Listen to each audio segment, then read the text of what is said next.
que parece que não podia nesse horário ou alguma coisa assim. Foi Josias. Josias trabalha, no caso.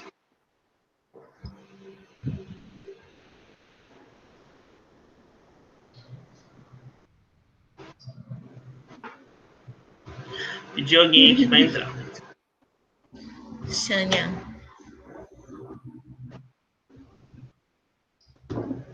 Gente, eu sou branca, né? Deus do céu.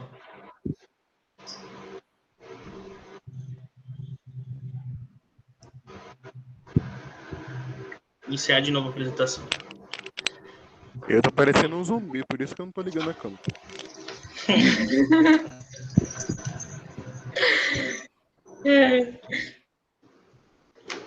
Então vamos lá, pessoal. Você não consegue abrir.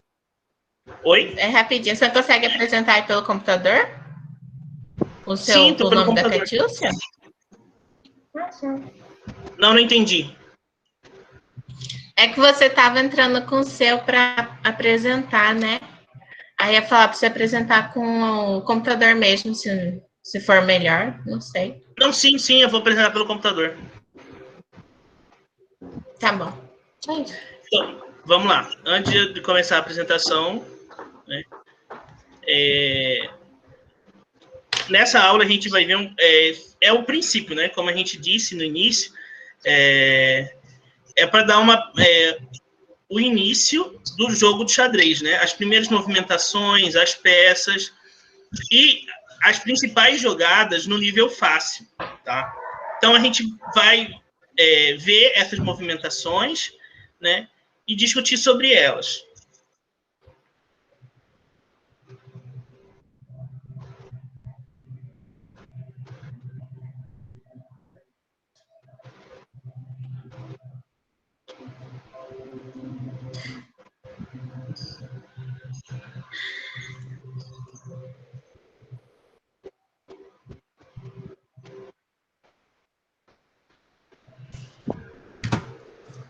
Pessoal, vocês estão vendo a minha tela?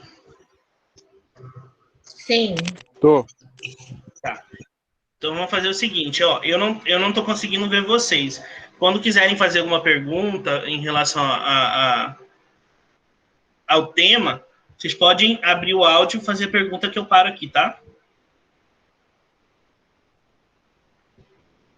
Então vamos lá.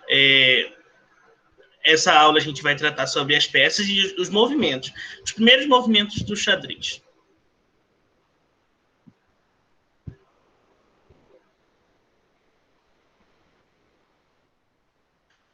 Como eu falei para vocês, essa aqui é a aula de identificação, né?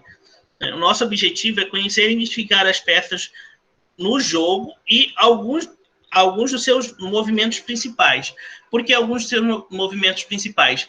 Porque, pessoal, cada movimento ela demanda da estratégia de jogo do enxadrista, tá?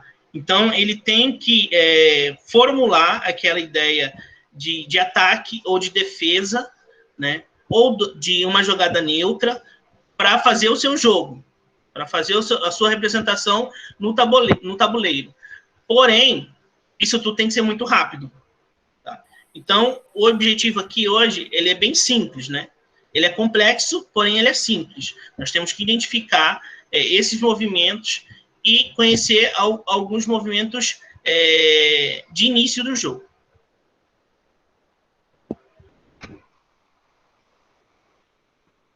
Então, a gente vai falar do rei, né? Qual é a função dessas peças?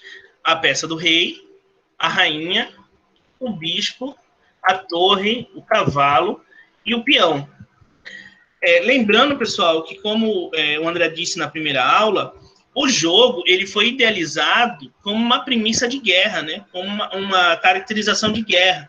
Então, as peças, cada peça, cada personagem, vamos dizer assim, porque eles recebem essas duas nomenclaturas, tanto peça ou personagens, né? Eles têm uma importância, né? Uma importância e um valor no jogo de xadrez. Né? A sua disposição inicial, né? E o movimento característico de cada uma. Vamos lá, esse aqui é o rei, né? A característica da peça em si, né, é essa cruz na cabeça, para identificar que ele é o rei do jogo, que ele é a peça central, né? É a peça mais forte do jogo, ofensivamente falando. O rei não é a peça do jogo de maior ofensividade. Ele não é essa peça, tá? A peça de maior ofensividade, pessoal, é a rainha.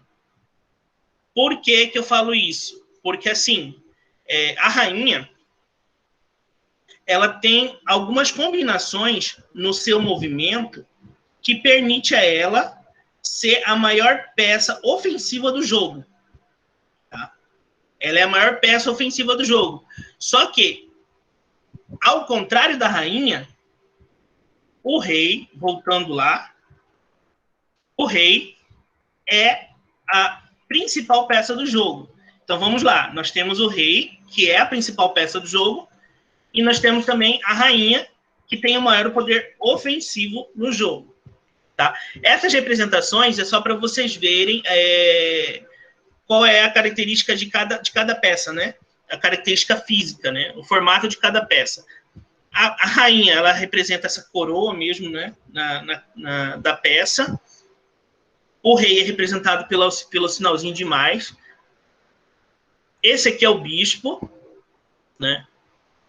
Tem a representação religiosa, no caso, né? Como é característica do jogo e daquela época onde ele foi criado, pela representação da igreja, tá? E também tem muita influência no jogo, visto que ele se movimenta, assim como a torre, por todo o tabuleiro. Tá, gente? Aí nós temos o cavalo, né? Vocês estão reparando que todos esses personagens, essas peças, aqui eles estão destacados em duas cores, né?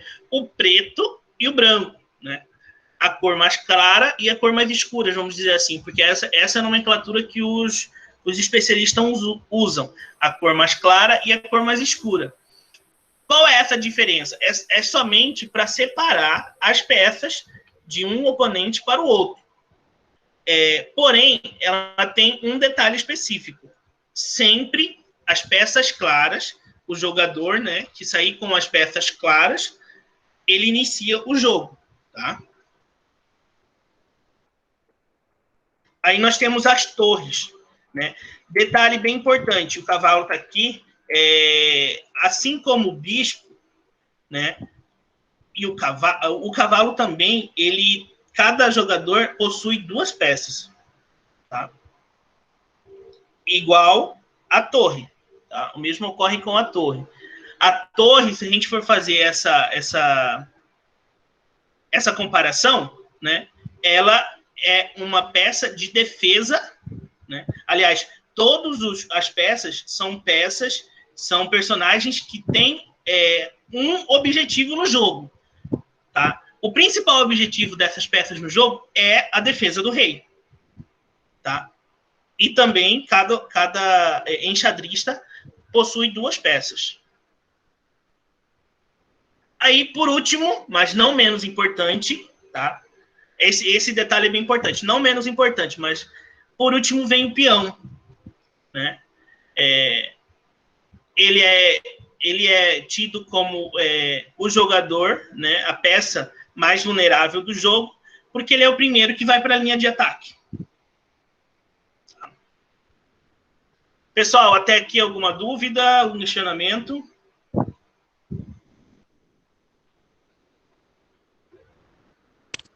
Tá tudo ok. Beleza. Então, só para a gente referenciar as peças do jogo, tá?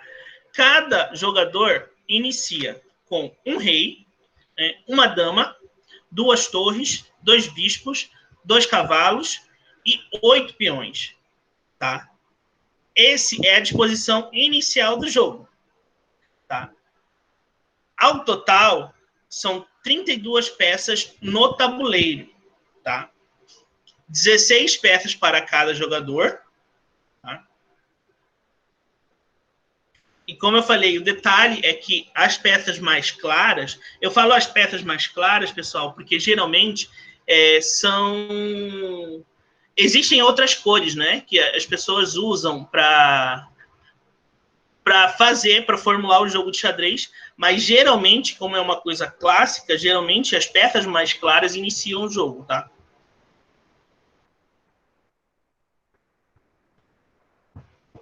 Essa aqui é a... Opa, acelerei. Essa aqui é a disposição inicial do jogo. Deixa eu voltar. Voltou. Essa aqui é a disposição inicial de todas as peças do jogo. Tá? Vamos fazer uma análise aqui. Nós temos... Tem algumas formas de se ler esse tabuleiro, né? Uma é pelos números, né? E pelas letras no canto do tabuleiro. E outra é pela cor das casas, né? Algumas casas são mais claras e outras casas são as escuras. Vamos fazer essa representação olhando para as peças brancas, né? Eu tenho duas torres, e essas duas torres, assim como os dois cavalos e os dois bispos, elas intercalam nas casas mais escuras e também nas casas claras. Então, eu tenho uma torre na casa clara, uma torre na casa escura, um cavalo na casa clara, um cavalo na casa escura, assim como os bispos. Tá? Essa é a disposição inicial de uma partida de xadrez. Aí a gente entra, lá no início, nos primeiros slides, eu fiz aquela classificação dos personagens, né? O rei, a rainha, aí depois o bispo, o cavalo, a torre e o peão. Aqui a gente vai começar uma outra sequência. Vamos ver primeiro o peão e entender o seu movimento, né? Então, o primeiro personagem que nós temos é o peão. Quais são os detalhes do peão? Ele pode, na primeira jogada, pessoal, ele pode se movimentar uma casa, assim como na imagem do lado que vocês estão vendo aqui, ele pode se movimentar uma casa, ou também, na primeira jogada, especificamente na primeira jogada, ele pode se locomover duas casas, tá? Só que isso é específico para a primeira jogada, o primeiro movimento do jogo, tá? Ele só pode fazer isso no primeiro movimento do jogo. A partir daí, ele só se desloca uma única casa, tá? E isso, pessoal, como eu falei para vocês antes, isso tudo vai depender da estratégia que você tiver para chegar ao objetivo, que é capturar o maior número de peças ou então fazer o checkmate no seu oponente, né?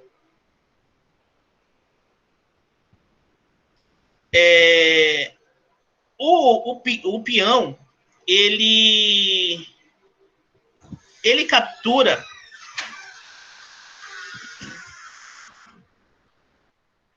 captura nas diagonais, tá?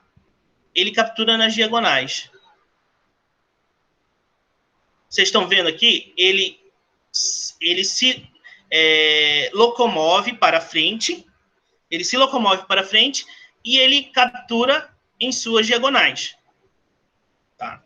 Como eu disse antes, cada enxadrista começa com 8 peças no início do jogo. Aí aqui nós temos o cavalo. Detalhe para essa peça, pessoal. Detalhe, uma observação bem importante aqui. Fora o peão que dá início ao jogo, o cavalo é o único personagem, né? É a única peça, fora o peão, que pode dar início ao jogo de xadrez. Tá? Por quê? Pelo seu deslocamento. Tá? Então, vamos lá. Cada jogador começa a partida com 2 cavalos, né?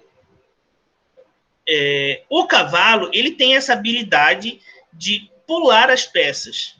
E essa habilidade de pular as peças que permite a ele fazer esse movimento, né? De ser uma das únicas peças que inicia-se o jogo. Tá? que dá início ao jogo.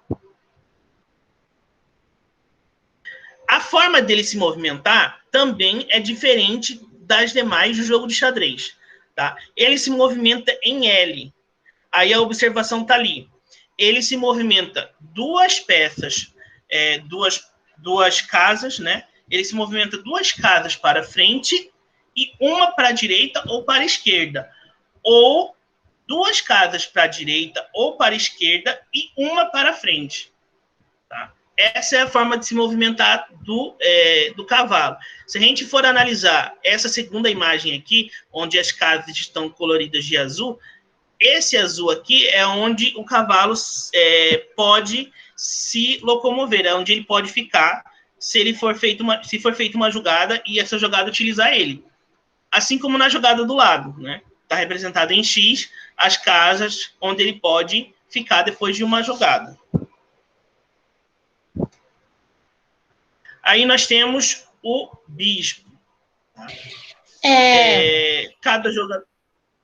Pode Só falar. te interrompendo um pouquinho, é que eu assim, tenho um jeito assim fácil de entender o movimento do cavalo, que eu acho que você não falou, mas é que ele se movimenta em L, como dizem, né? Você pode ver ele anda duas casas para cima e uma para o lado, em qualquer direção. É a forma referente do cavalo, né? Ele se movimenta em L. Diferente das outras peças do jogo, que a gente vai ver que ela se desloca para frente, né? Diretamente para frente, ou em diagonal. Né? Muito bem colocado pela Andressa. Vamos lá. Aqui nós temos o bispo. Aí, como eu falei para vocês, o bispo, cada jogador inicia-se com 2, né? Uma em casa clara e uma em casa escura. Ele se desloca sempre, ele sempre se move na diagonal, tá? E ele pode ir, se não houver uma peça para ele capturar, né? Perante o seu percurso, ele pode ir de uma extremidade à outra do tabuleiro, tá, gente? Ele tem essa premissa de uma extremidade à outra do tabuleiro. Lógico, se não tiver uma peça em seu deslocamento para ele poder fazer a captura. Tá? A torre, ela também tem vamos dizer assim, esse trunfo, tá?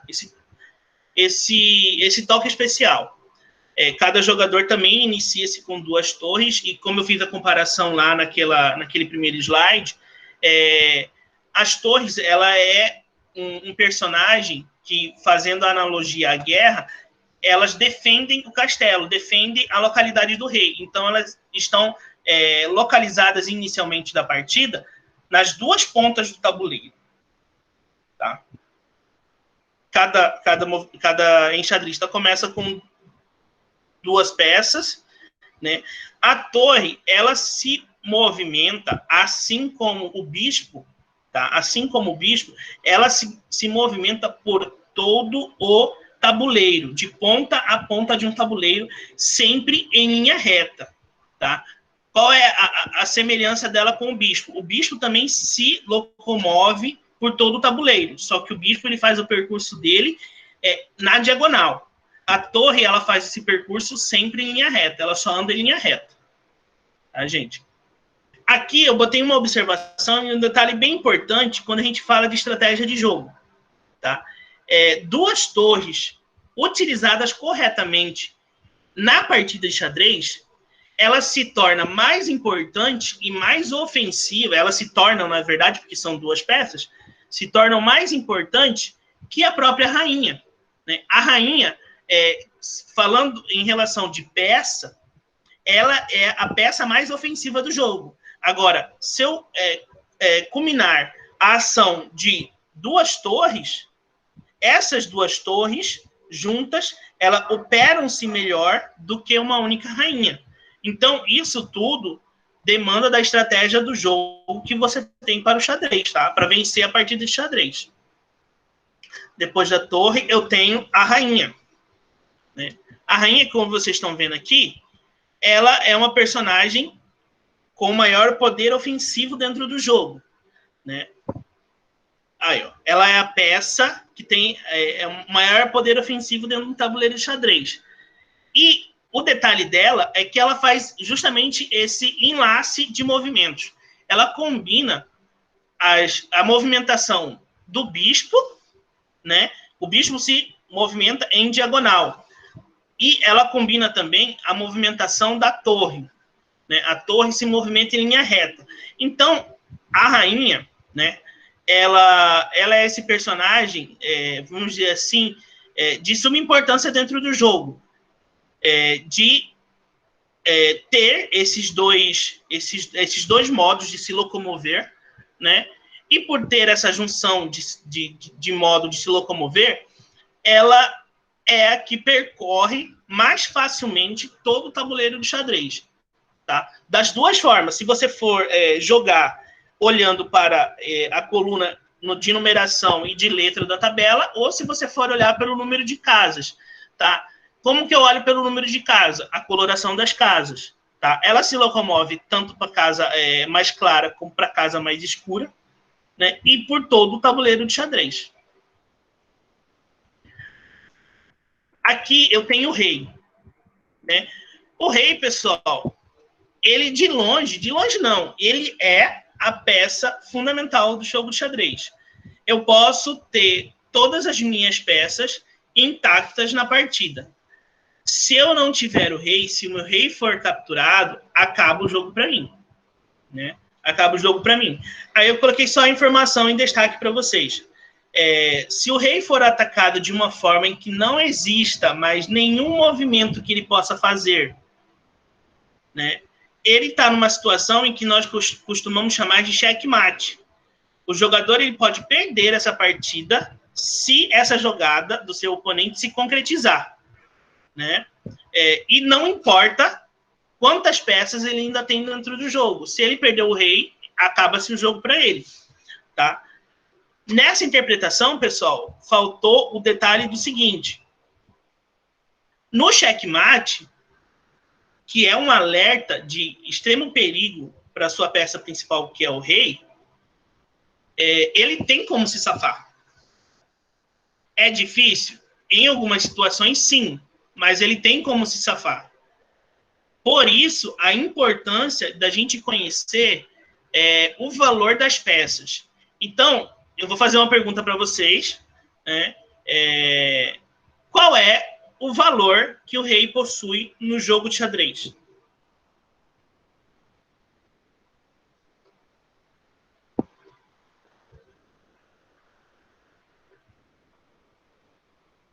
Ninguém. Cadê o Matheus que tá... Na real, eu não lembro. Alguém sabe, pessoal? Fora Andressa e André, né? Que...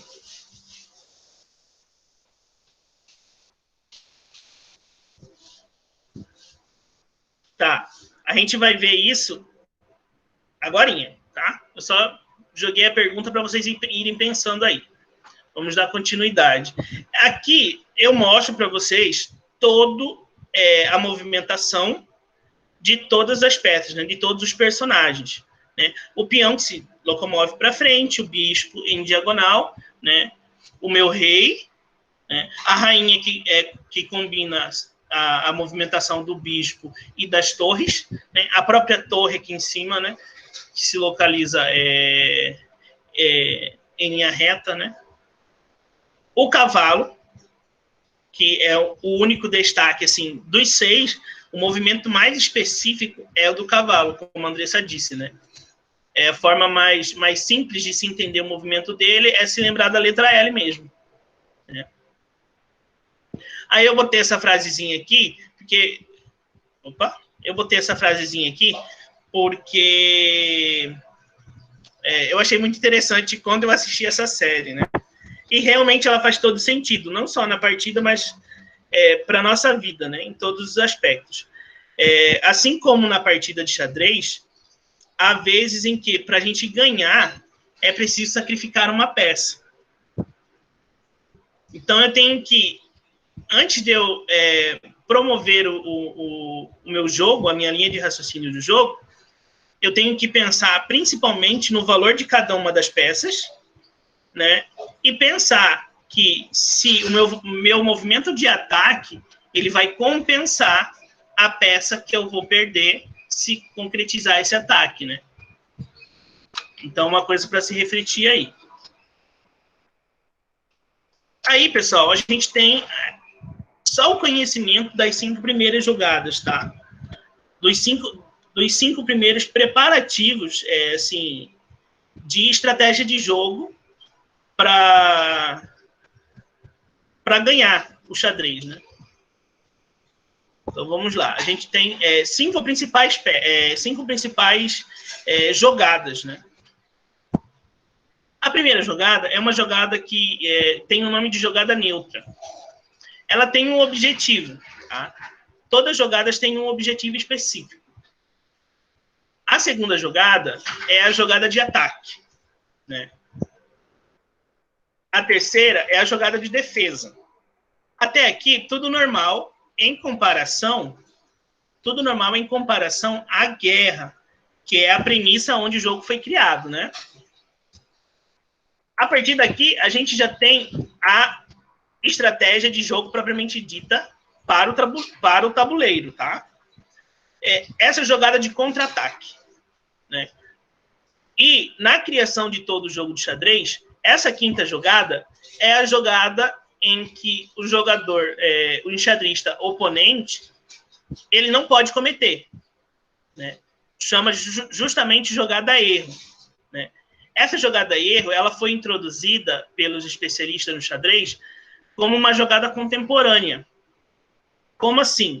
Ela foi introduzida como uma das principais jogadas quando se tem um jogador iniciante, tá? Que não sabe ainda todas as características do jogo e ele usa uma peça com um valor alto para defender uma peça de valor baixo. Tá? A gente vai ver já isso aqui. Vamos lá. A jogada neutra. A jogada neutra, ela é uma das primeiras jogadas no jogo de xadrez. Tá? Qual é o objetivo da jogada neutra? Ela não ataca, tá? Ela não ataca o meu oponente e também ela não defende as minhas peças, ela não defende os meus personagens. O objetivo da jogada neutra é arranjar espaços para liberar as minhas peças. Tá? Como você vê a linha de ataque, né, o movimento inicial de toda a peça de xadrez, eu tenho uma linha de defesa composta pelos peões, né, e depois as outras peças defendendo o central, que é o meu rei, e também a minha rainha pelo valor dela, mas principalmente o meu rei. Tá? O objetivo da jogada neutra é eu liberar essas peças, mas para a realização dela, eu tenho que pensar o seguinte: eu vou liberar algumas peças, mas sempre visando a proteção do meu rei. Detalhe, ela não ataca, ela não defende, mas para eu realizar essa jogada, eu tenho que pensar em, primeiro caso, na proteção do meu rei.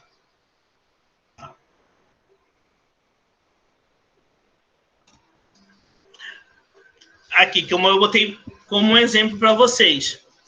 Tá? Ele já tem algumas peças que foram capturadas pelo seu oponente, né? E nessa jogada específica, é uma jogada neutra. Essa é uma jogada neutra. Ele vai apenas liberar esse bispo.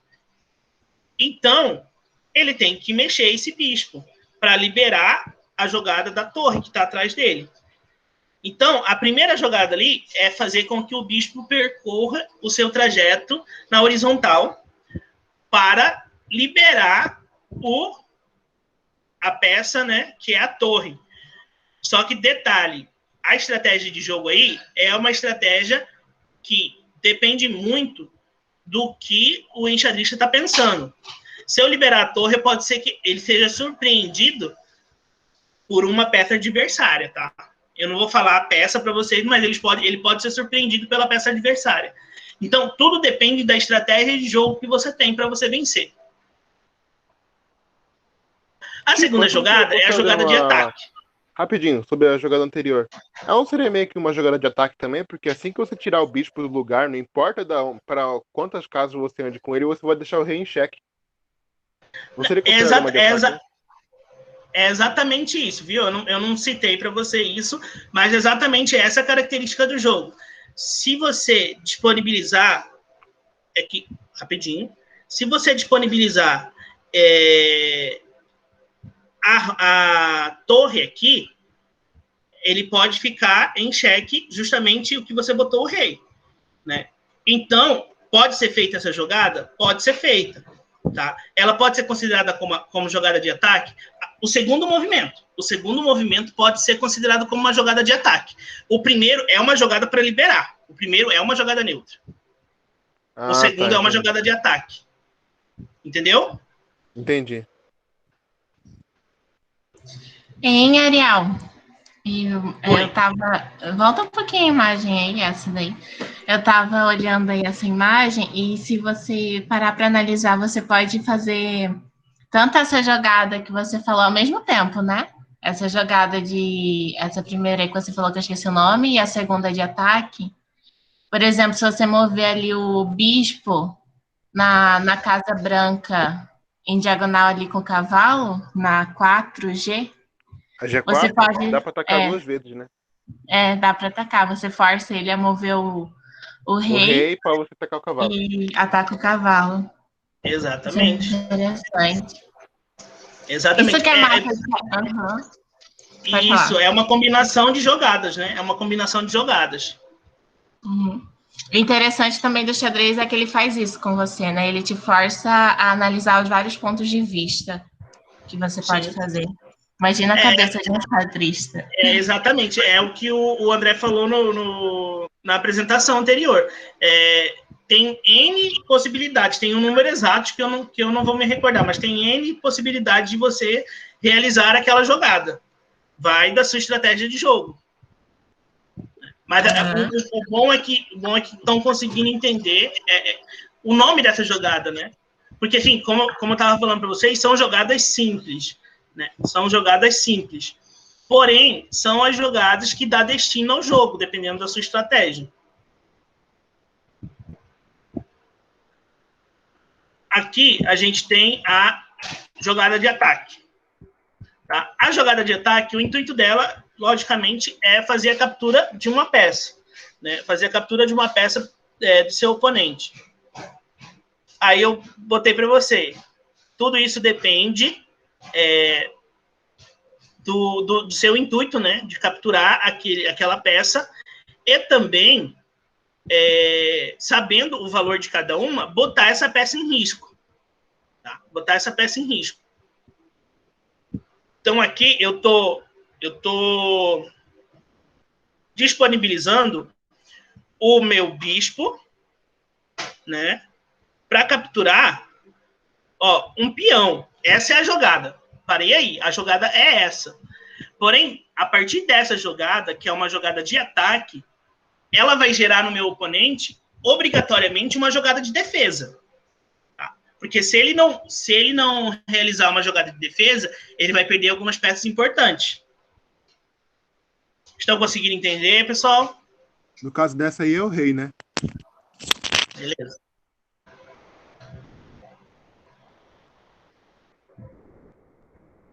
Então, anteriormente, nós desenvolvemos uma jogada de ataque. Agora, a ideia é que nós desenvolvemos uma jogada de defesa. Tá? A jogada de defesa, propriamente dita, como o nome está aí, ela tende a defender as minhas peças, os meus personagens. Né? Só que, olha só, a interpretação dessa jogada de defesa. Eu movimentei o meu bispo para aquela casa onde está caracterizada de vermelha, né? Por quê? Porque eu tenho como intuito, defender uma outra peça minha que vai ficar ameaçada já já. Vocês conseguem observar essa peça?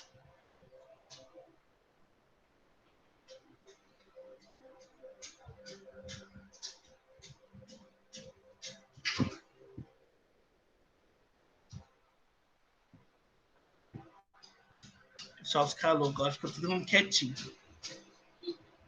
Tá, então vamos lá. Ela é uma jogada, tá, que ela se dá por meio da defensão Dá pra atacar o de peão uma perto do peça rei, não é? adversária. Oi? Dá pra atacar o peão perto do rei com aquele bispo lá de cima. Exatamente, exatamente. Por que eu botei essa imagem? Ariel, mas não é uma jogada de defesa? Quando eu falo em estratégia de jogo, pessoal, é bem complicado esse jogo, bem complexo, né? Porque, assim, a jogada, ela tem o nome de defesa, né? Porém, nem sempre a minha melhor defesa é resguardar algumas peças que eu tenho. Algumas vezes, dependendo do seu objetivo no jogo, a minha melhor defesa vai ser o contra-ataque. Entendeu? Então, aí eu tenho duas jogadas combinando. Se você analisar, eu tenho a jogada de defesa para proteger uma minha e logo em seguida eu tenho uma jogada de ataque.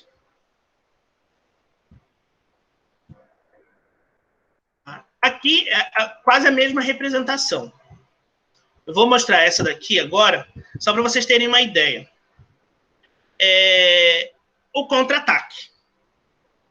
A jogada de contra-ataque é uma jogada que os especialistas falam, né, reproduzem que os especialistas reproduzem que foi desenvolvida através das modificações do xadrez, né, levando em consideração a sua história, mas através da evolução do jogo, né, porque ela não está, por exemplo, quando você tem uma guerra, ou você ataca ou você defende.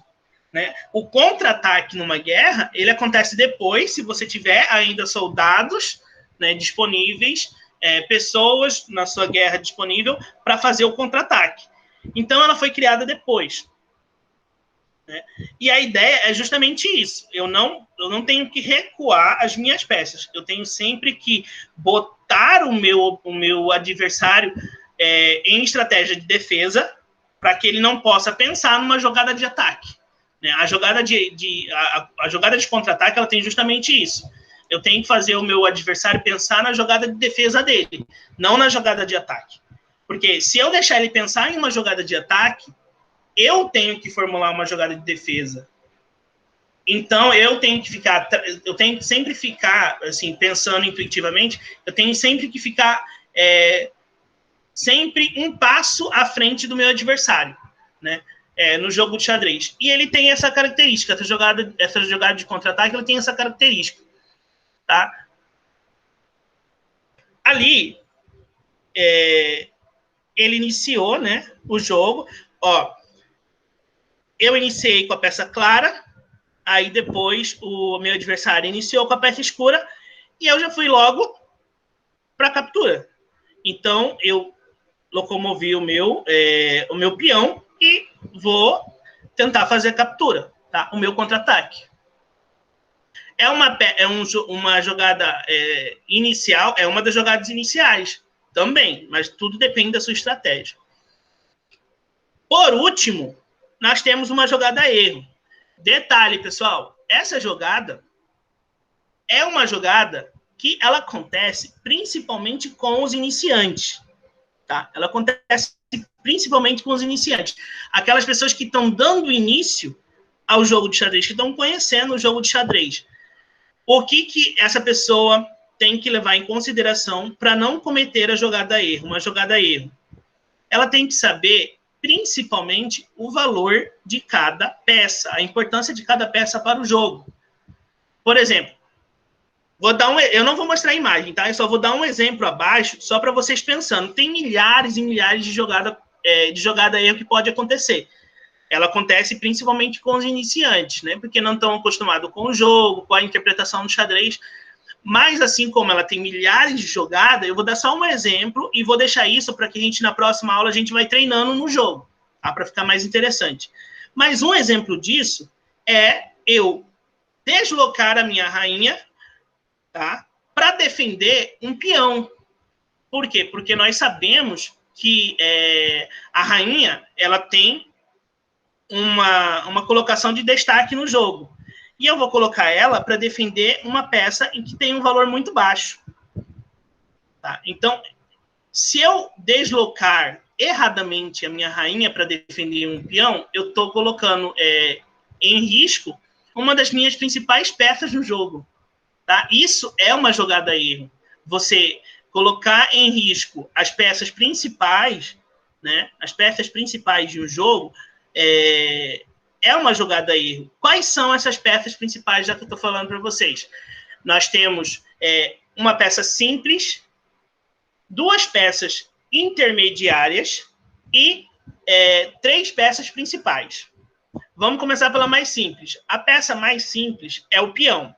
O peão, se a gente for caracterizar ele por pontos, ele equivale a 1 ponto. O peão, ele equivale a 1 ponto. Então, é a peça mais simples do jogo. Tem a sua importância de defesa do seu rei, mas é a peça mais simples do jogo. Nós temos 2 peças intermediárias. Quais são elas? Essas 2 peças intermediárias são o cavalo, né, e o xadrez. As duas possuem o mesmo valor numérico para pontuação. Os dois. Oi? É o cavalo e qual? O cavalo e o bispo. Ah, tá. Acho que eu ouvi errado aí. O cavalo e o bispo. Desculpa, acho que eu falei errado também. É o cavalo e o bispo. Esses dois, eles são considerados peças intermediárias e têm a mesma pontuação, que é 3 pontos. Tá? E as 3 peças principais, sendo que a primeira, nós sabemos que a principal peça do jogo é o rei, né? Nós temos 2 peças principais, devido à sua pontuação. Nós temos a torre, tá? A minha torre, ela vale 5 pontos. Tá? Cada torre vale 5 pontos. E nós temos a rainha. A rainha, ela tem a maior pontuação do jogo. Ela vale 9 pontos. E a principal peça é o peão. Agora, eu vou repetir a minha pergunta que eu fiz para vocês lá no início. Eu vou repetir a pergunta que eu fiz para vocês lá no início. Qual é o valor do rei?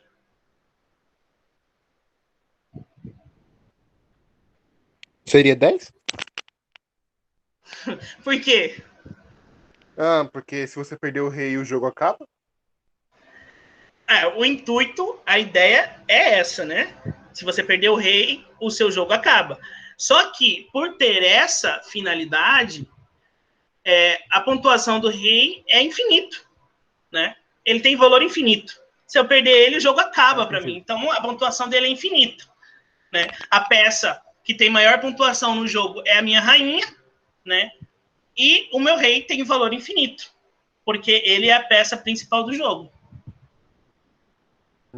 Pessoal, sentido. alguma pergunta? Pergunta, esses valores não podem mudar, não? Por exemplo, ao decorrer do jogo? Ou é fixo? Porque, Como que é? Desculpa, não entendi. O valor ele pode mudar ou ele é fixo, dependendo do decorrer do jogo? Por exemplo, sei lá, eu tô com um peão quase chegando lá perto do outro lado do tabuleiro, ou seja, eu posso transformar ele numa rainha, se puder, se eu quiser. E eu usar um bispo para defender ele, seria uma jogada erro pela pontuação ou o valor altera? Desculpa, eu não entendi. Você tem o peão, desculpa, é isso? Que tá quase chegando do outro lado do tabuleiro, que é onde dá para promover ele e fazer ele virar uma outra peça, tipo uma rainha, por exemplo. Se eu usar um bispo para defender ele, seria considerado uma jogada a erro por ele ter uma pontuação menor ou o valor altera? Tá, então, essa é uma pergunta. Olha, você tá avançado em que diz respeito ao jogo, tá? Porque essa é uma pergunta. É que eu perdi assim uma vez. Essa é uma pergunta que ela é considerada difícil, tá? Que ela vai depender da resposta do seguinte: a sua estratégia de jogo. Eu não posso falar para você que ela é uma jogada a erro. Lembra que eu falei para você que a jogada a erro ela é baseada, desculpa. Ela é baseada em jogo de iniciante, né? Ela é feita naquele jogo de iniciante. Agora, você está perguntando se você pode promover uma outra peça. Então, tudo isso demanda da sua estratégia de jogo. Quem vai determinar se é uma jogada erro é você. Né? Eu, Ariel, não caracterizo como uma jogada erro. Mas você tem que analisar se você vai conseguir concretizar a sua jogada. Tá? Porque se você não conseguir concretizar a sua jogada, obviamente você vai estar colocando as suas peças em risco.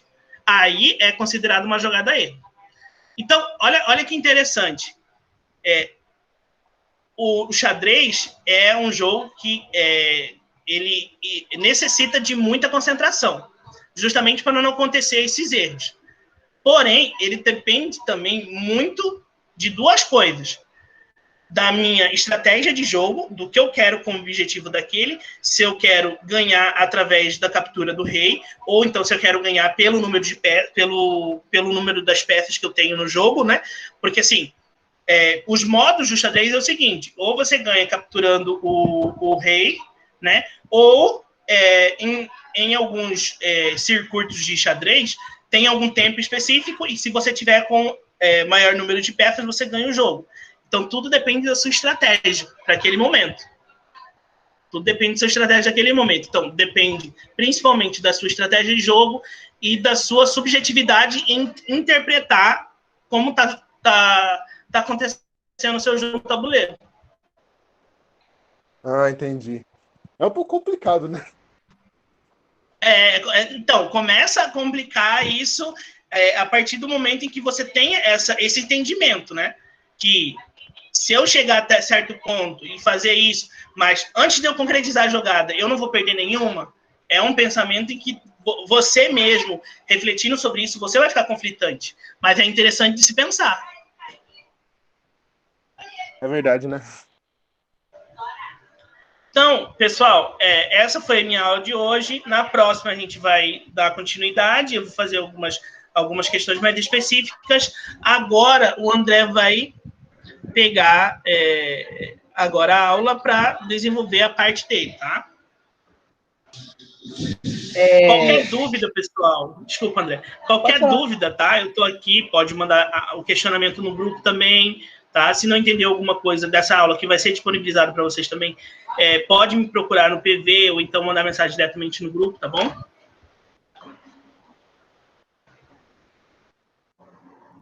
Pode falar? Pode. Tá.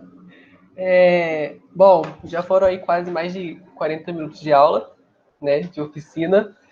Então, o que eu separei foi exercícios simples, mega simples, de xadrez envolvendo a matemática. Tá? Então, tem uma videoaula gravada, tá, no canal do YouTube, já tá lá, com os 5 exercícios explicados. Eu selecionei 3 para passar bem rápido. 2 são de raciocínio lógico e uma é uma equação que eu que inventei. Então, vamos lá, então. Gente, ele está muito orgulhoso com essa equação que ele inventou. Ó, se a tela não estiver aparecendo, me avise, pelo amor de Deus. Não está aparecendo. É porque ainda não selecionei, né, amiga? Você criou a equação? Não, o exercício só, bem pequenininho. Ah, tá. Tá aparecendo aí para vocês? Sim. Sim. Tá. Sim. Já aparece no exercício. Tá bom, então essa aqui é a aula de número 5. Então,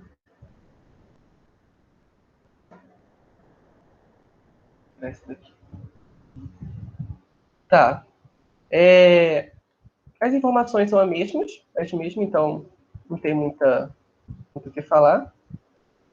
O objetivo dessa aula é vocês usarem as habilidades já estudadas de matemática, raciocínio lógico, equação do primeiro grau, proporção, ângulos. Então, basicamente isso. Então, vamos lá. Essa aqui é a primeira questão, que Assim, vamos lá então. Observe as peças do tabuleiro abaixo e logo após responda o que é proposto. Bom, gente, isso aqui é bem simples. Bom, letra A. Qual a posição do cavalo branco?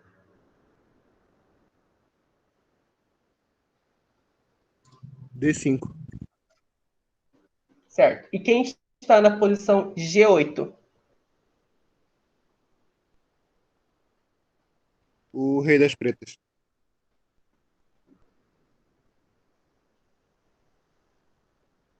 Opa, é que falhou o áudio aqui. Pode repetir, por favor? Tá o rei das pretas. Isso. E na letra C, ó, supondo que a peça que está na casa C3 tem um valor correspondente a 10 e a peça que está na casa E5 um valor correspondente a 8. Calcule o valor dessa equação. Vou dar uns 30 segundos.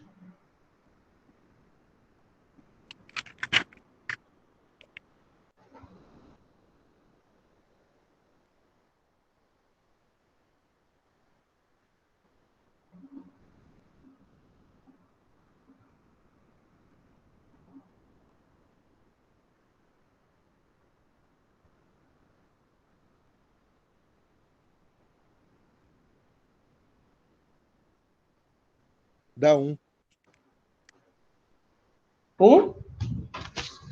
Como você fez o cálculo? Bom, eu substituí os números, né? O E5 eu troquei por 8. Uhum. E o C3 pelo 10. Uhum. Vai, continua. Coloquei o 8, mandei o outro pro outro lado. Ficou Aham. 10 menos 8, ficou 2. Aham. O 2 estava multiplicando, passou dividindo. 2 Aham. dividido por 2 deu 1.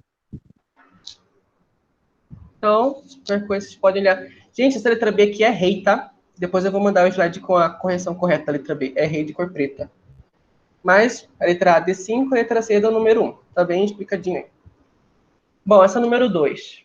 Respeitando o movimento da torre, que Ariel já falou, qual é o menor número de lances possíveis serão necessários para que a torre branca chegue à casa C1, sem passar por cima dos pontos pretos? Opa.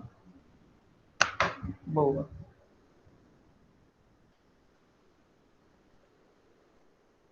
Mas enfim, não sei se já viram a resposta, mas dá outro lance, outro movimento. Quem não viu, pode falar.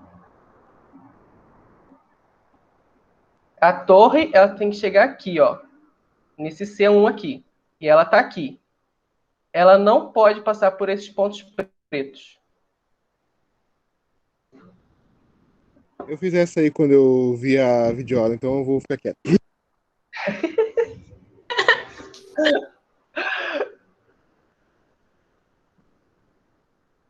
Ariel? Eu tô olhando aqui e eu tô pensando naquelas. Eu tô lembrando especificamente da aula do Renato. Será que eu tenho como que fala? Alguma tentativa a erro? Não, vai por casa mesmo. Ah, ele vai para casa, sei lá, G3, vai para outra E3 e por aí vai.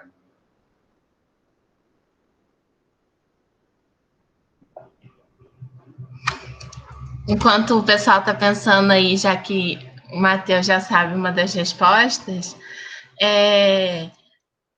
acho que o André não vai falar, mas eu vou. E se você... Não sei se vocês já ouviram falar sobre a geometria de Tax, que é uma geometria não euclidiana, ela não é muito mostrada na escola, mas deveria. Mas, resumindo, ela se trata de você andar, assim, um negócio, você andar a menor distância, só que é como que eu vou explicar para vocês? Tá vendo esses quadrados aí? É como se eles fossem os negócios de distância. Só imagina. E na geometria não euclidiana, que existem várias, mas a gente fala para elas não euclidianas, os conceitos de triângulo, esses outros polígonos, eles são um pouco diferentes. Se vocês alguma vez estudarem isso, vocês conseguem chegar a isso também no xadrez. E outra questão também que vocês podem ver que se assim a matemática estimulada muito no xadrez, ela desenvolve vários cálculos rápidos mentais que você consegue fazer. E é muito bom quando você vai jogar. Outra questão também que você pode utilizar nesse exercício em específico é daquela que entre dois pontos existe uma única reta e a menor distância que você pode percorrer é uma... Como que fala, amigo? Eu tô me embaralhando no negócio. É tipo, a menor distância entre dois pontos é uma linha reta. Essa é a definição. Definição não, é o que eles falam certinho. E você pode analisar isso para achar um percurso até aquele outro ponto que ele quer. E volta um pouquinho no exercício, fazendo um favor, queria fazer uma observação. E que se vocês assistiram a aula 3, se eu não me engano, que é sobre introdução à geometria analítica, ele fala exatamente sobre a questão desses pontos onde se encontram, né? Que vocês podem fazer rapidamente associação a ele. E que também na geometria analítica tem essa coisa de percorrer distância e outros paranauê lá que vocês viram no vídeo, etc. Mas pode continuar essa aula, amigo. Obrigado. De nada. Enfim, gente. Bom, o lance mais possível aqui, né, era a gente ir para casa H3, depois C3 e finalmente descer para o C1. Não sei se tem como digitar aqui. Enfim, não vou conseguir. Tá, então, 3 lances, H3, C3, C1. Pegando a torre, iremos nos dirigir à casa H3, em sentido reto. Indo em outro sentido, para o lado esquerdo, vamos para a casa C3. E, por fim, iremos para a casa que não foi pedida. C1, basta descer e chegamos aonde queríamos. Exercício 3 envolve proporção, tá? Tá lá na videoaula. Exercício 4 tá mais para localização, um pouquinho de lógica na letra C, que no vídeo, se eu não me engano, não coloquei G8 nem B8, eu inverti. Se eu não me engano, na B eu coloquei B6, que na B6 aqui não tinha nada. Então teria que ser B8, que eu tinha esquecido. Deixa eu só falar mais uma coisinha, de atrapalhar você de novo. Fala, Flor. Ai, é que eu não consigo, me desculpa. Eu sei. Acostumado, né? Uhum. É que, tipo assim, o foco dessa aula em si, como vocês viram, se alguns assistiram às videoaulas, que elas são complementos das aulas online que a gente tem, é enxergar a matemática em si no jogo. Porque existem questões que envolvem, tipo assim, a forma do jogo como situações de problemas. Mas o nosso foco aqui é enxergar a matemática diretamente no jogo. Tipo, se eu faço determinada jogada, como a matemática está implicando nisso. E em relação ao ponto das coordenadas, que também é o ponto de geometria analítica, é que por que a gente fala a posição H5 ou a posição B8 ou G8, como está aí nos exercícios? É justamente porque quando você faz a questão das coordenadas no plano cartesiano, você primeiro utiliza os valores de x e depois os valores de y. Isso é uma coisa que a gente pode observar no xadrez também. Os valores de x estão na posição horizontal e os valores de y estão na posição vertical. E isso é uma coisa interessante também, tipo, não é muita matemática, mas é um conceito que se encaixa bem nesse jogo. E que, se vocês tiverem isso em mente, ajuda bastante. Pode continuar. Obrigado. De nada. E na questão 5, bom, essa questão aqui acho que, Matheus, você já viu a videoaula, né? Então você já sabe a resposta dessa, né? Sim, só que eu pulei aquele da equação. Olha, você fiquei, depois eu faço. Não fiz. Bom, nessa questão 5, ela vai envolver um pouquinho de ângulo, né? Que eu expliquei lá na videoaula. que o ângulo reto, eu não vou conseguir... Ah, não, vou sim. Bom, vamos fingir aqui. Né? Todo mundo já fez ângulo lá no... Gente do céu. Ângulo lá no ensino fundamental, no ensino médio também. Então, o ângulo reto é aquele ângulo que todo mundo sabe que forma 90 graus, né? Então, quando a gente olha e observa o movimento da peça do cavalo, a gente pode observar que ele tem... gente, finge que está reto isso aqui, tá?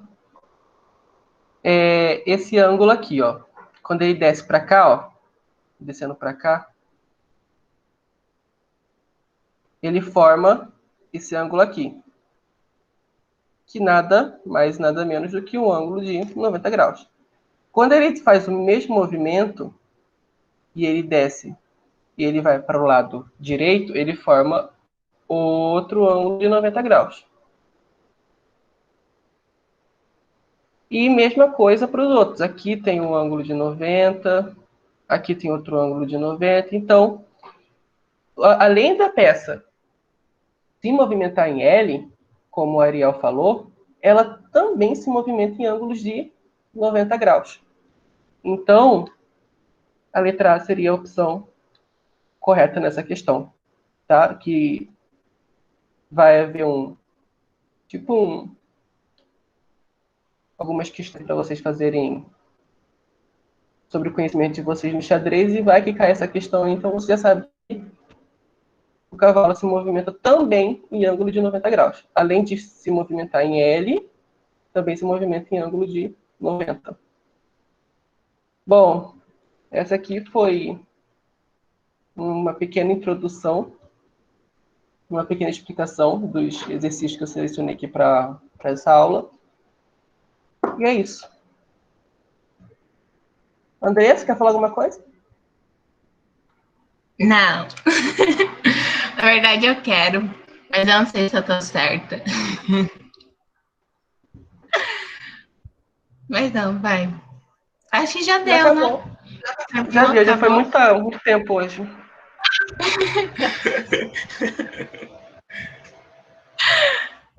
A gente passou um pouquinho que a gente estipula o tempo de 1 hora. A gente passou 12 minutos, porque o Ariel estava explicando sobre as movimentações. Mas é isso. Além dessas questões que o André falou sobre a matemática no xadrez... Eu selecionei as questões fáceis, tá? Porque tinha umas questões que misericórdia, era difícil pra caraca. Sério? Sério. Tem umas questões muito... Eu disponibilizei lá no site, se vocês quiserem ter interesse, assim, de olhar. Tem um arquivo só sobre questões matemáticas. Tem umas que são para você aplicada no... tem um que tem 50 questões. E além desses assuntos que a gente passou, que alguns estão mais relacionados à geometria, tem o que é muito utilizado também no xadrez, a questão dos arranjos, permutação, análise combinatória em si. Que a gente não colocou os exercícios, mas talvez a gente traga depois, mas a gente não sabe. Porque, por causa da questão do tempo, né? Mas a gente vai disponibilizar no site algumas questões parecidas. E se for do interesse de alguns, quiser pesquisar sobre, é muito interessante essa parte. Porque é como você faz, igual o André falou na primeira aula de História de Xadrez, aquilo, se eu não me engano, é algum conceito de análise combinatória, só que eu não sei qual, porque eu não parei para analisar. Mas é questão de análise combinatória que eles chegaram àquele resultado sobre quantas jogadas você pode fazer nos 10 primeiros movimentos do jogo. Ou seja, praticamente seu jogo pode ser improvável para o seu adversário, mas existem as outras opções que fazem você ser uma pessoa mais fácil de ser analisada. Sim. Bom, é isso. Você tem alguma coisa a acrescentar, Ariel? André? Não. para mim tá ótimo. Só esse detalhe que você falou agora da análise combinatória, que eu, na hora que o André botou essa questão ali, eu lembrei do Renato, né? Em análise combinatória. Só que ele pegou na cabeça o seguinte: tem permutação, que se tiver com permutação, 2 fatorial. Se não tiver permutação, não tem. Não tem fatorial lá embaixo. Então eu fiquei pensando se tinha ou não combinação. Aí eu tentei fazer aqui no papel, mas não deu. Não conseguiu o mais rápido possível. É bem longo, né? Pra você chegar no resultado daquele. É muito matemática, é muito cálculo. Mas é isso. Vocês têm alguma coisa a acrescentar? Alguma coisa para falar?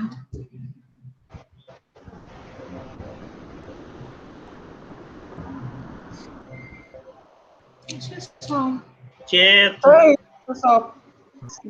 Boa noite. Boa noite, já, amiga. Uma coisa que eu tava esquecendo e eu lembrei agora. Segunda-feira a gente vai ter mais uma aula presencial online. Presencial não vai ser, né?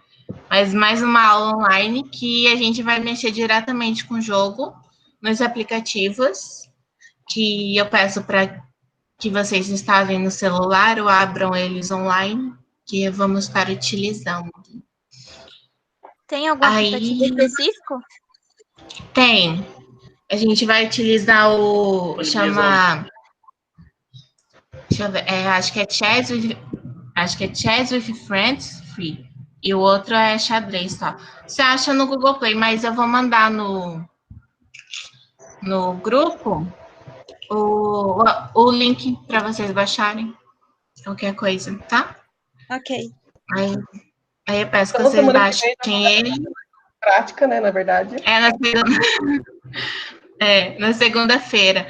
E só para acrescentar, a segunda-feira, como a gente já vai mexer nele, mas se vocês já quiserem baixar e ir mexendo, nos 2 aplicativos. Tem um que vocês conseguem fazer, entrar nele sem internet, e o outro você precisa de internet, que é o que a gente mais vai utilizar. E é isso. Essa é a aula de hoje, gente. A gente prolongou um pouquinho, mas é só. Alguma coisa, meninas? Esperamos vocês na próxima aula. Às 4h. Né? Ok, valeu, gente. Tchau. Até segunda, gente. Até segunda. Pode parar de gravar. Pode parar a gravação.